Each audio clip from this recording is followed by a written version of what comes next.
My name is Amanda Morgan. I am currently a soloist at Pacific Northwest Ballet and also the founder of my own collective called the Seattle Project.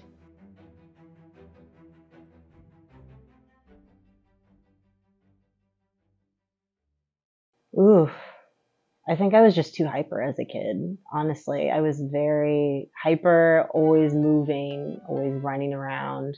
I think I just always loved dancing, to be honest. I started dancing when I was 2.5, so it was like practically just started walking and then dancing.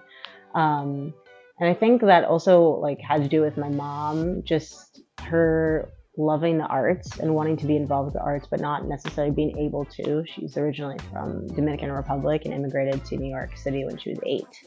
And so she would see, Lincoln Center and all these places and be like, wow, like I want to, see the ballet, or I want to go see an opera or something. And she couldn't because it was just, not accessible, especially at that time for people, that didn't fit into this, certain socioeconomic, background.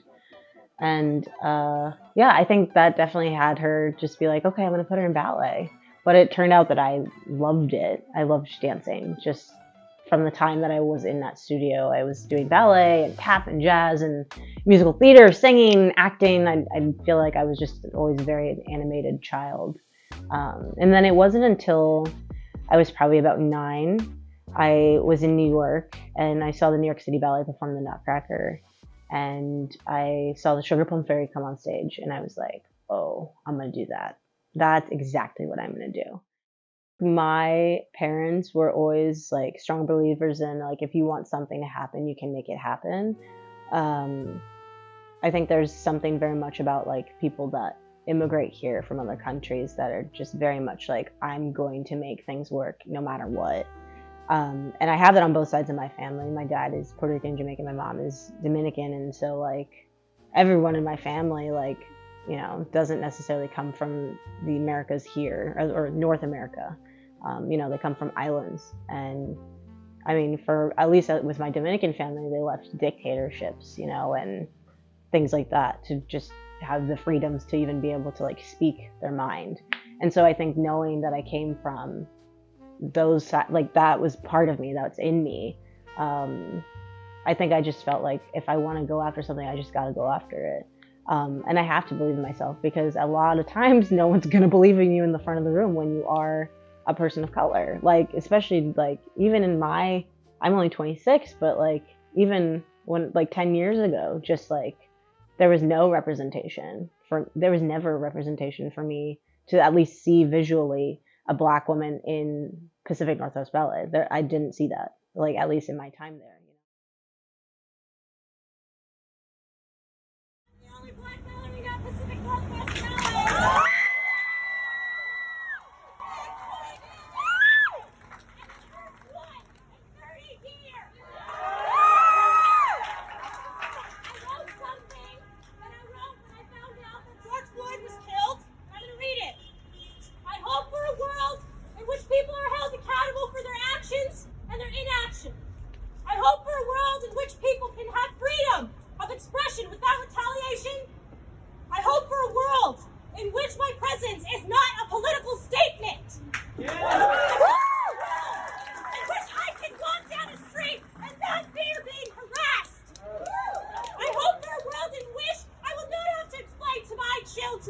How they will have to act in public and around police for fear of their lives being taken away. I hope for a world in which the person that I'm with is not an act of rebellion, but an act of love. I hope for a world in which I can truly have my voice be heard. I hope for a world in which my value is seen as equal to everyone else. I hope for a world in which people will ask me why I always bring up race. I will never stop talking about race until there is no longer a reason to. And I hope you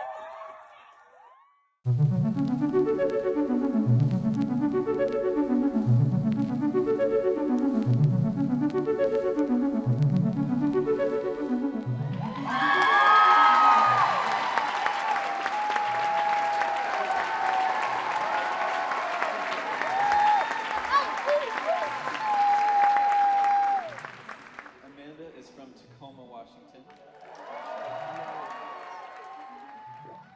Yeah, I think as I knew about the fact that I was going to get promoted probably like half a year before it actually happened. So I found out in February. And I actually remember I went into my boss's office to complain about some casting thing because people are not always fair with casting.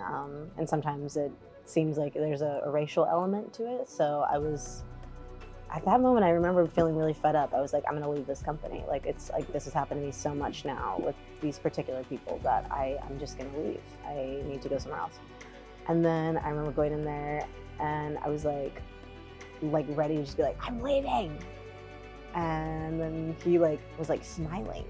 And I was like, why are you smiling? Or I just was like, why is he smiling? And he's like, yeah, we can talk about that tomorrow, but you're getting promoted soloist.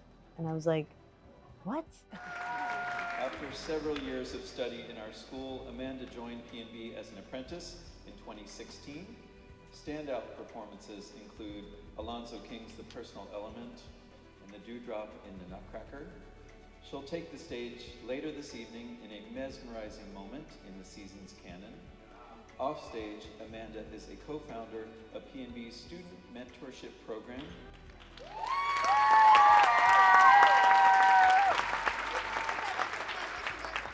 She is an artistic collaborator and choreographer of note, an advocate and activist for racial and social justice in our community.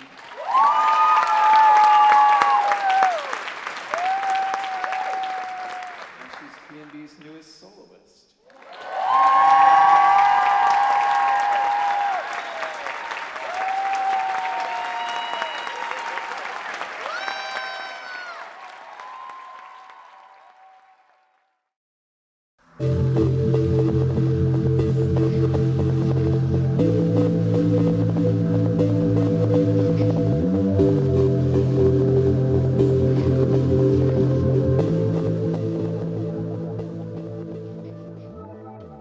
Chapters, I wanted to have this idea of a lot of times the audiences, they watch dancers, and even if they're themselves on stage, they usually don't get to hear their stories, their words, their lives. They don't really get to know them fully as people. And so it's like, how can I bring both of those two things into, a piece, and at the same time have it be something that there's a through line that connects, whatever artists that we're including. And I knew I wanted to put myself in it because a lot of times I don't feel like I'm really fully able to have people understand who I am as a person and how I think.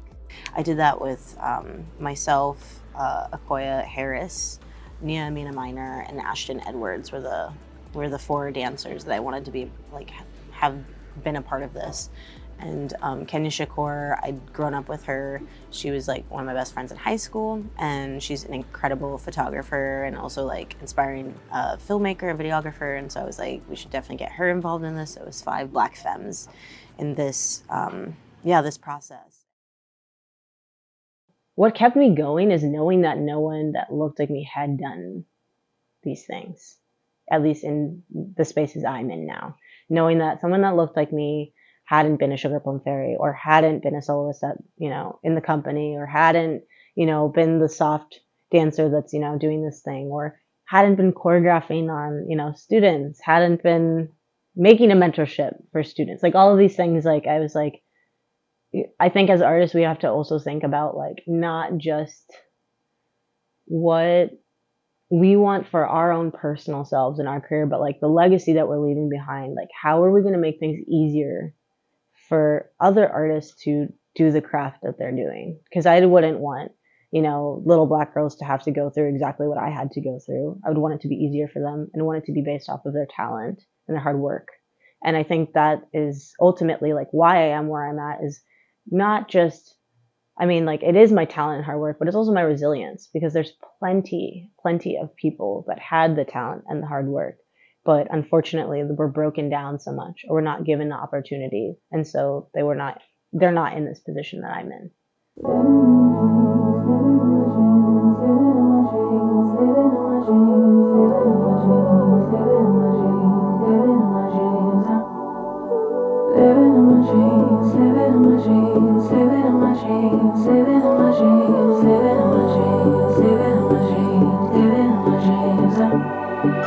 I had a dream last night.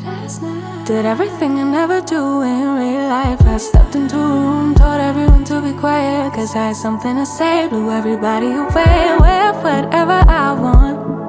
Dressed in a gown, everybody's like, why, where you going? Nowhere special, just going to the store. I think I'd have it all, tell you I have even more. Picking a plate, being a she is unruly. Never seen her like this, didn't think it